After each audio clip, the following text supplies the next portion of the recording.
Olá, pessoal. Essa aula é direcionada a estudantes de ensino médio, especificamente aos alunos da Escola Joana Emília e as séries do segundo ano.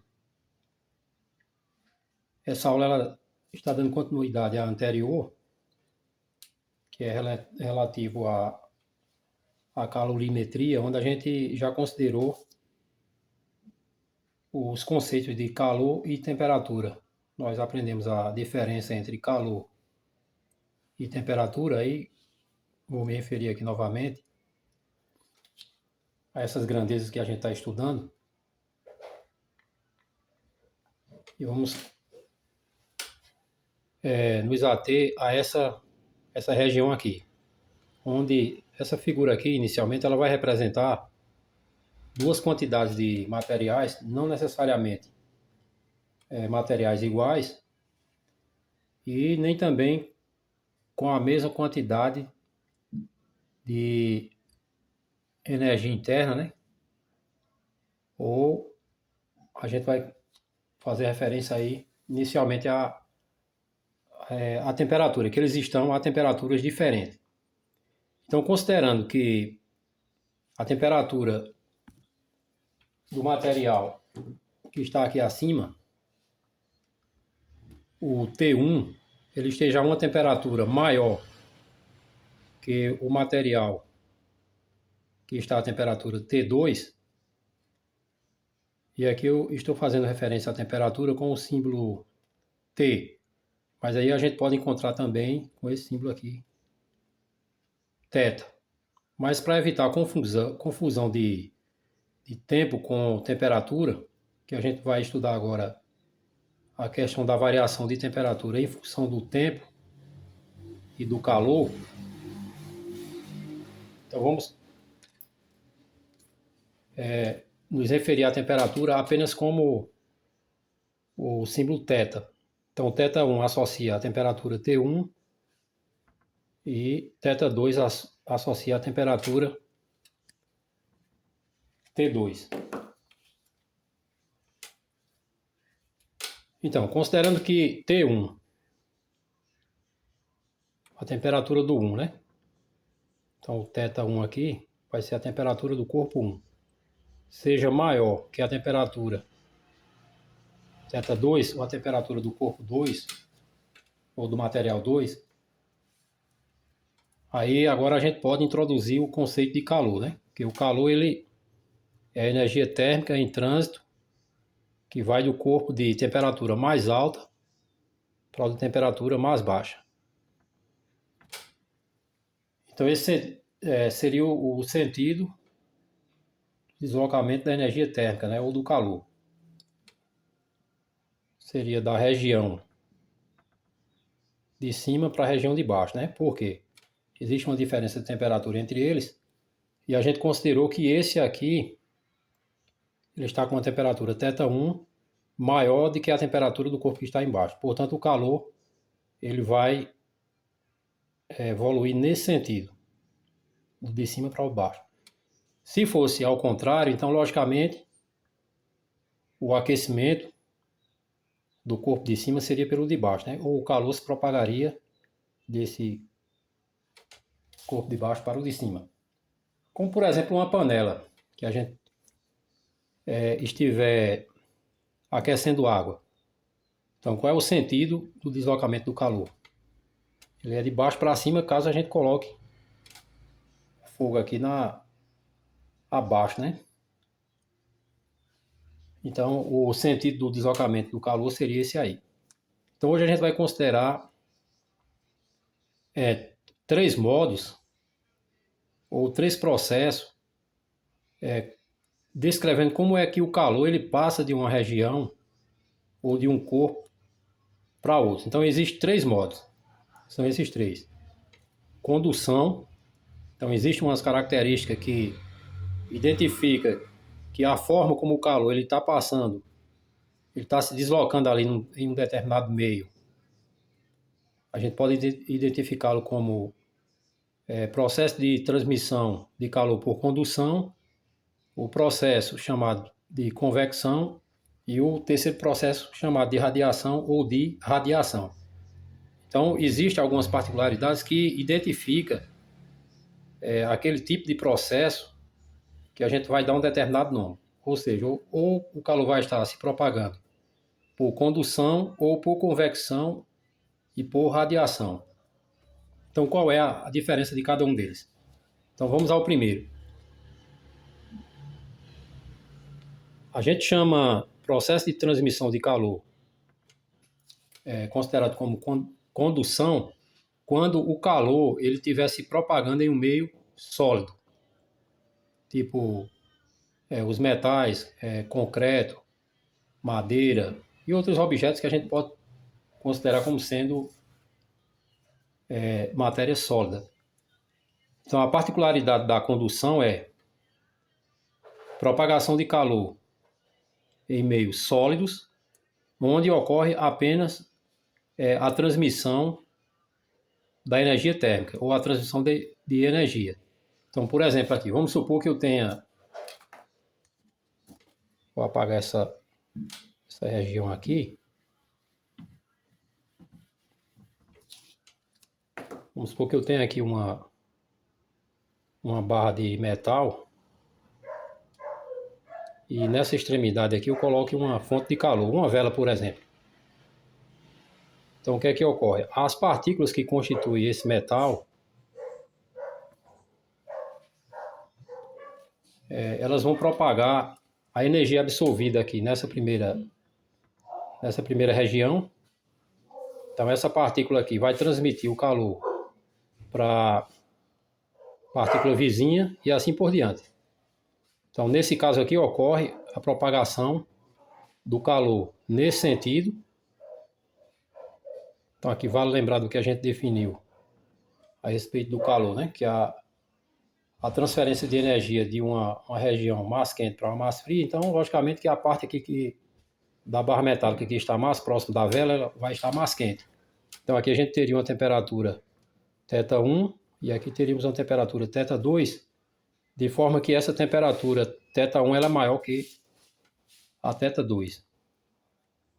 E a particularidade aí é o seguinte, que as partículas não se transmitem, já que é um material sólido, um metal, por exemplo. Então a partícula não vai se movimentar de um local para outro aqui para transmitir o calor. Então vai ocorrer a transmissão apenas da energia. Então a condução é isso, ocorre, a particularidade dela é que ela ocorre em meio sólido e ocorre apenas transferência de energia e não de matéria. E aí qual é a diferença do segundo ponto, da convecção? A gente pode ilustrar a convecção com o aquecimento de um recipiente contendo água. Quando a gente coloca uma panela na chama do fogão, por exemplo, supor que aqui representa uma quantidade de água, e aqui a gente tem a fonte de calor. A chama do fogão, por exemplo, né? Poderia ser qualquer outro tipo de fonte de calor. E aqui a gente considera também a existência das partículas. Só que no meio líquido, ou fluido, né? Poderia ser um ar também, dentro do recipiente, as partículas aqui dentro ela têm uma grande liberdade de movimento, diferentemente do estado sólido. Mas aí o que acontece? Quando eu forneço calor ao metal aqui, logicamente esse metal ele transmite o calor para o líquido e as partículas aqui embaixo elas vão estar mais quentes que as partículas de cima. Como o líquido, né, os fluidos, eles têm, as partículas constituintes têm grande liberdade de movimento, as partículas aqui mais quentes, elas vão começar a subir. E as partículas que estão mais frias, elas estão mais densas, portanto elas vão descer. Então fica essa turbulência, esse movimento aqui no interior do líquido, que a gente chama de correntes de convecção. E aí, portanto, a gente chama esse processo de transmissão de calor de convecção, porque nele a particularidade é transporte de energia, mas também de material, o que foi diferente da situação da condução, onde o calor passa apenas de uma partícula para outra, que a gente poderia, por exemplo, retomar aqui o conceito de condução, levando em conta que aqui a gente tivesse uma sequência de átomos de alumínio, então nas paredes da panela, a gente teria aqui a propagação do calor nesse sentido, da chama do fogão para a superfície de cima. Então o calor aqui passaria de partícula para partícula, caracterizando a condução, né, que é um meio sólido. Já no interior da panela ocorre, então, o processo de transmissão chamado de convecção, porque aqui está havendo, nessa turbulência aqui, as partículas mais quentes sobem, as mais frias descem, e aí a gente tem o que a gente chama de processo de transmissão por convecção, que tem a particularidade de ocorrer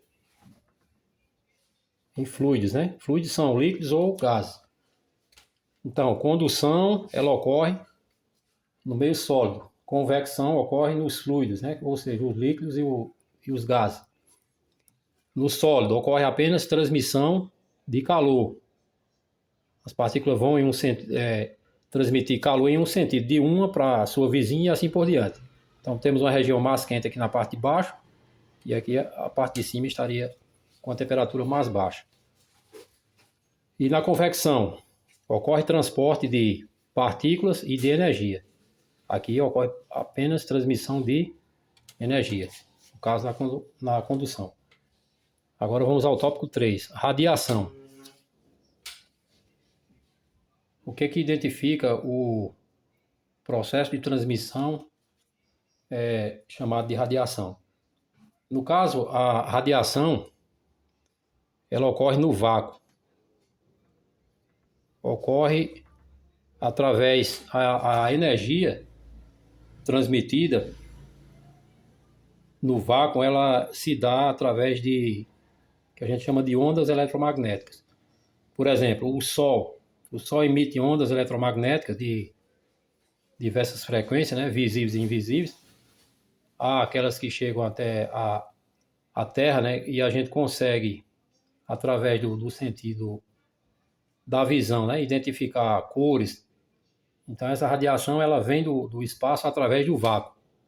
Então não tem um meio material sólido nem fluido que transmita o calor de lá entre o Sol e a Terra, né? E sim a gente considera apenas o vácuo. Então a energia térmica que vem do Sol para a Terra, ela vem através do vácuo. Por isso que a gente chama esse processo de transmissão chamado de radiação. Então nesse caso não há transporte de partículas, né? Como é o caso da convecção, ao transporte apenas da radiação. Em certo sentido, ele tem uma certa semelhança com a condução, né? Que a condução, o calor ele passa de uma partícula para a sua partícula vizinha.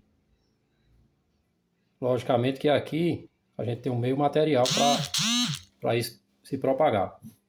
Mas aí não ocorre transmissão de partículas, né? Como é o caso da convecção. A radiação também não tem transmissão de partículas, é apenas da radiação, mas aí a particularidade é que ela ocorre no vácuo. Então, relembrando, se o meio for sólido, o calor está se propagando por condução. Se o meio for fluido, o calor está se propagando por convecção.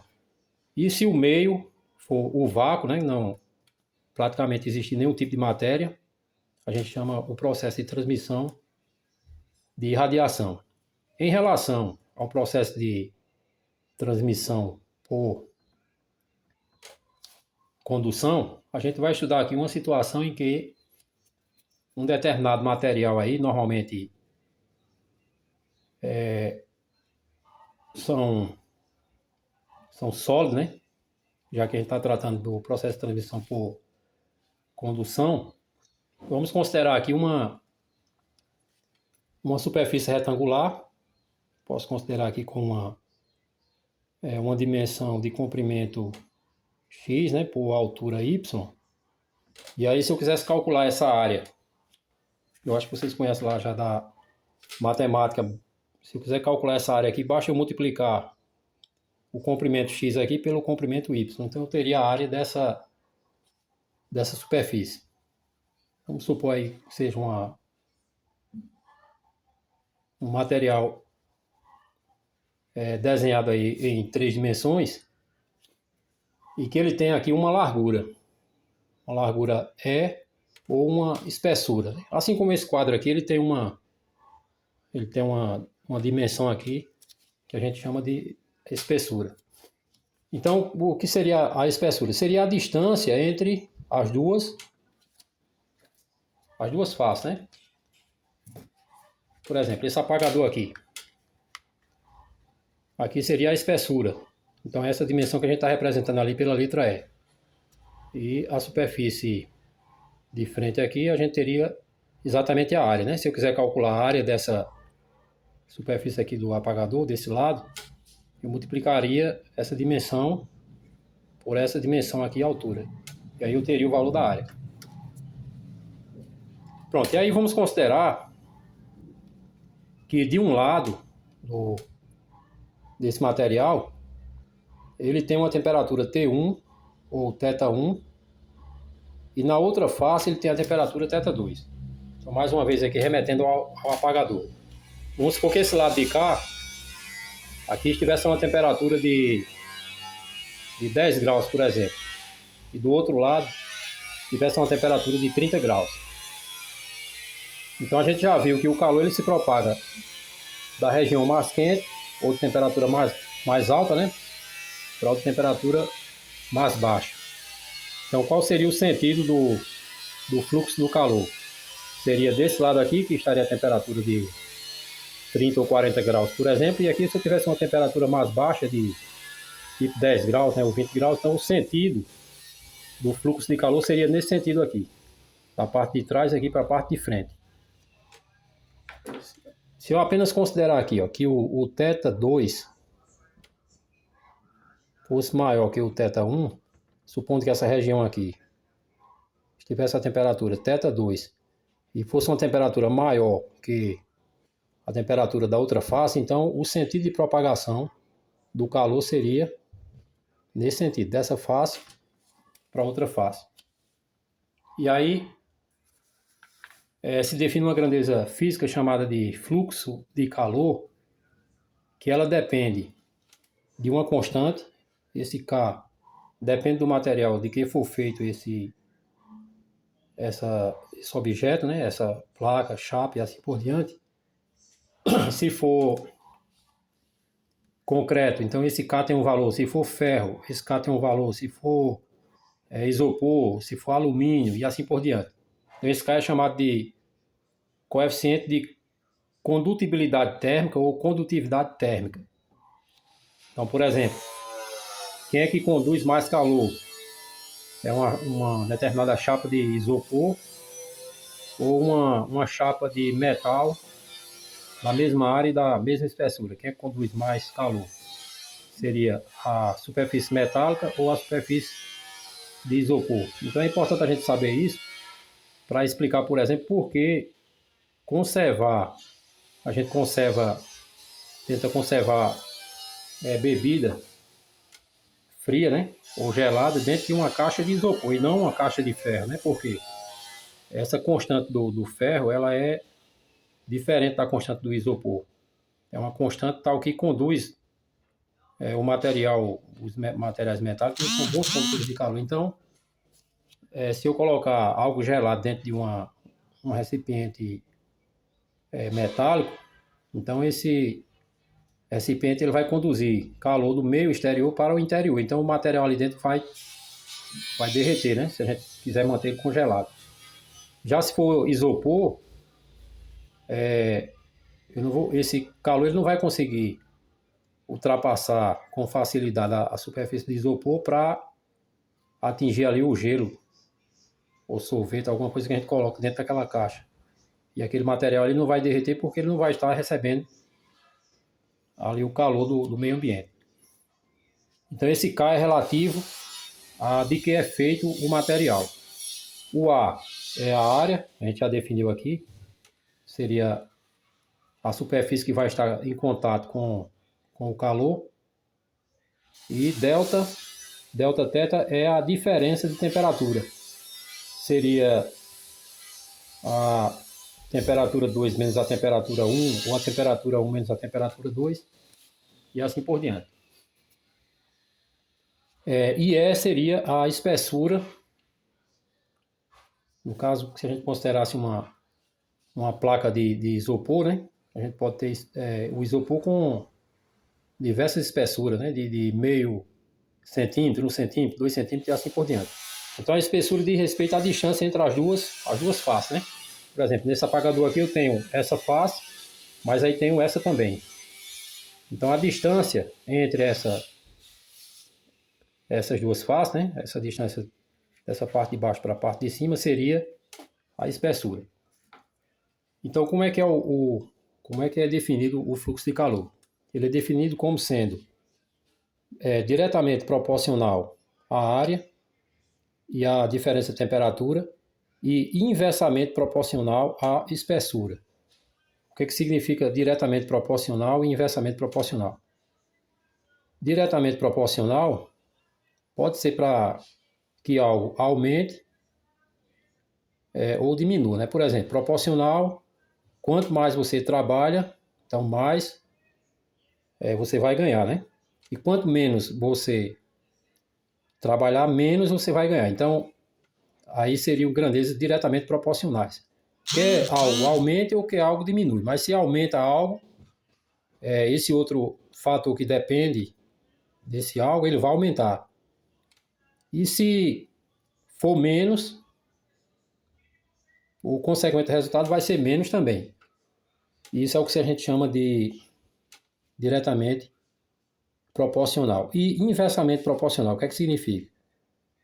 Inversamente proporcional significa que se uma determinada grandeza aumentar, a outra vai diminuir. E, logicamente, se uma diminuir, a outra vai aumentar. Isso é grandeza inversamente proporcional. Certo? Então, diretamente proporcional, quando uma aumenta, a outra aumenta. Quando uma diminui, a outra também diminui. E inversamente proporcional é o contrário. Quando uma aumenta, a outra diminui. Quando uma diminui, a outra aumenta. Um exemplo. Vamos supor que esse resultado aqui no numerador, desses três fatores, né, multiplicado entre si, me resultasse em um valor 8. Vou apagar essa expressão aqui, depois eu explico por que ele está aqui. Aí vamos supor que eu pegue aqui uma placa com a espessura de 2 unidades. Então, logicamente, eu vou ter o resultado aqui como sendo 4. Agora vamos considerar o mesmo resultado aqui do numerador como sendo 8, mais o resultado do denominador, eu vou aumentar tipo para 8. Então qual é o resultado que isso vai me fornecer? Vai fornecer 1. Então agora a gente passa a entender a questão da grandeza ser inversamente proporcional. Foi que eu falei sobre a inversamente proporcional. Quando uma aumenta, a outra diminui. Quando uma diminui, a outra aumenta. Isso é inversamente proporcional. Por exemplo, eu aumentei a espessura. Aumentei a espessura de 2 para 8. Foi o que aconteceu. Então, o fluxo de calor ele diminuiu. Ele diminuiu de 4 para 1. Então, quando eu aumento uma grandeza, a outra diminui. Isso é grandeza inversamente proporcional. Por exemplo, vamos supor que eu tenho aqui uma caixa de isopor com espessura 2. Quanto é que é meu fluxo de calor? 4. Mas aí eu quero que o fluxo de calor seja pequeno. Para quê? Para manter aquele material ali com a temperatura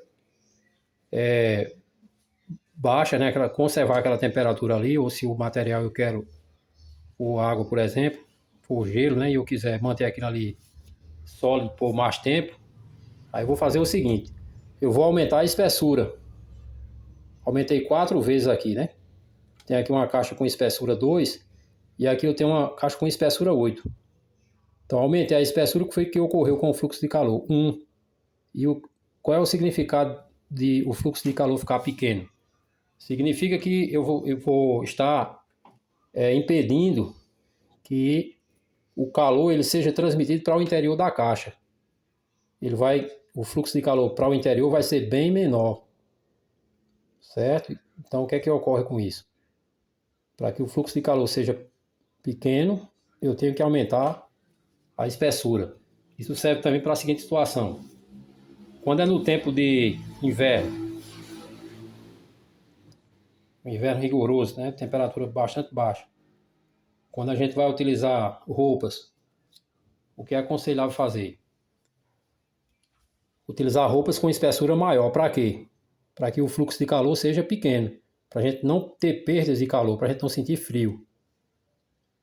E assim sucessivamente. Se eu diminuir a espessura da minha roupa, eu vou permitir que o fluxo de calor seja maior.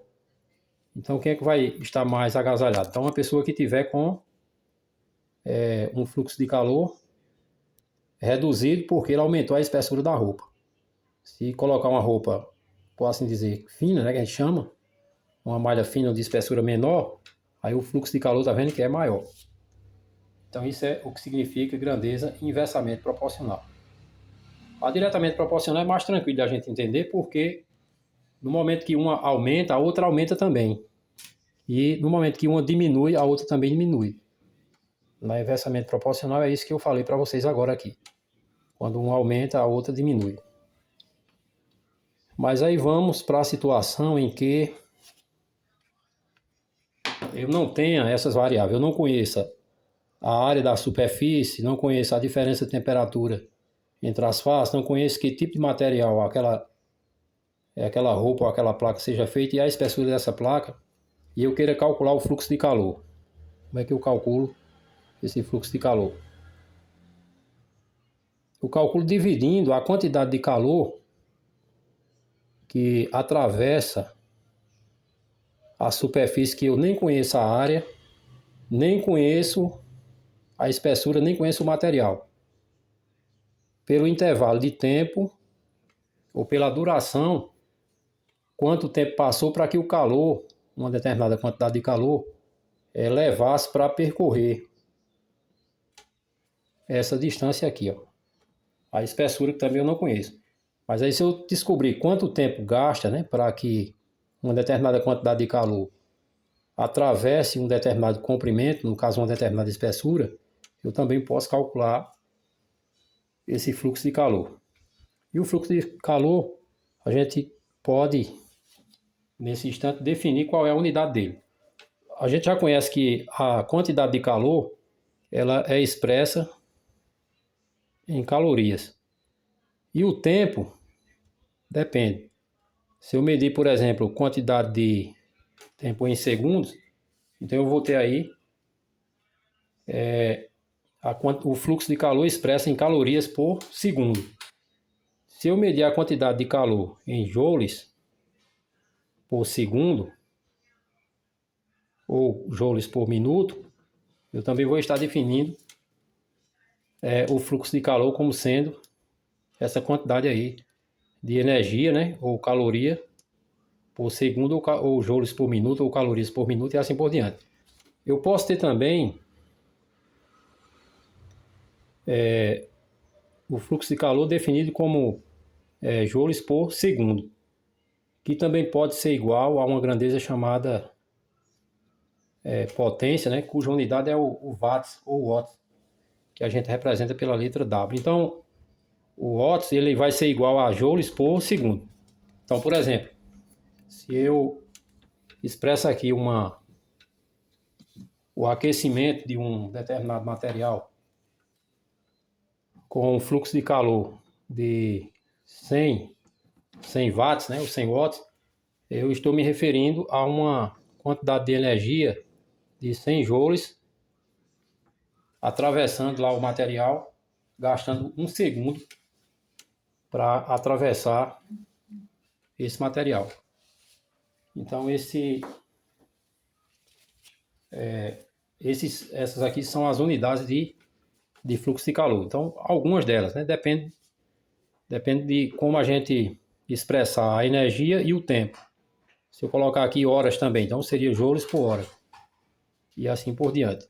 Então, estas são as informações aí que a gente tem a respeito dos processos de transmissão de calor. Então, após o encerramento dessa videoaula, né, que agora acaba, vocês vão receber aos alunos os estudantes que me pedirem a atividade, então vai contar como a frequência, certo? Um ponto extra e a resolução da atividade enviada para mim já conta também com mais um ponto extra. Então, da semana passada, apenas 4 ou foram 5 alunos, que eu vou colocar no grupo a lista dos que, por assim dizer, estiveram presentes e me cobraram a atividade para resolver. Então, os demais são considerados como faltosos, também não entregaram a atividade, ficaram sem um ponto extra, certo? Na lista lá tem os nomes que estão em destaque em azul. Então, aqueles estudantes ali já estão com um ponto por ter me pedido a atividade e vão receber mais um depois que me entregarem a atividade. Inclusive, alguns já entregaram, estou faltando só corrigir. Aí depois eu vou atualizar a lista. Então, logo mais, vocês começam a entrar em contato comigo, me peçam a atividade, eu envio, e aí vai contando como sendo a presença. Os demais que não estão entregando as atividades, vou colocar aí também uma lista no grupo que vai estar em PDF, e vocês vão se dirigir à secretaria da escola para pegar esse material impresso. Então vocês vão na escola, resolvem, né, e entrega a pessoa que você pegou. Aí durante a semana eu vou corrigindo e vou colocando lá no grupo as pontuações que vocês vão estar desenvolvendo. Então até logo mais.